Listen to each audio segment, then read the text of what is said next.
Yeah, I mean, it might encourage the fascist wing of the Republican Party. And again, you got to be able to say that without flinching, because that's who he is. That's who the people are that stormed the Capitol. That's who Donald Trump is. People, again, that are inciting violence, encouraging violence, using violent imagery. They also happen to be the same people who are pushing an ethno-nationalist worldview. So, yeah, we'll see. I mean, but yeah, again, two things. Two things are happening. Missouri's becoming more conservative. Is the Republican there becoming more fascist? I don't think so, but we'll see. If this actually does help Greitens, that's a very bad sign for the people of Missouri. Jackie, let me ask you about today's January 6th hearing also.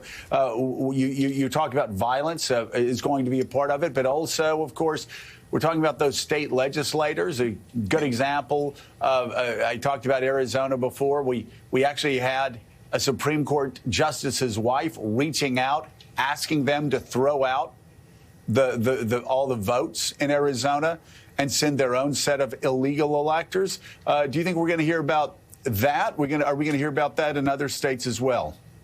We're definitely going to hear about that. But just to put a pin in this conversation on violence, I think what the committee has understood more so than previous congressional investigations is that facts can't necessarily change minds here, but feelings can, which is why we're seeing such an emphasis on having people like Mrs. Moss come and speak to these intimidation tactics that have a serious chilling effect, not just for people who are potentially running for office, but election workers who are just trying to participate in democracy and the way that these things undermine democracy overall. But the alternate schemes of electors are definitely going to be a big focus today.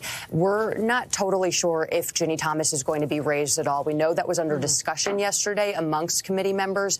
But what we're hearing is that it might actually not be completely relevant to the bigger picture story of John Eastman's legal coup and the implementation of it. Although what Ginny Thomas was doing was obviously in line with this ploy that John Eastman was proposing to the former president, along with state legislatures.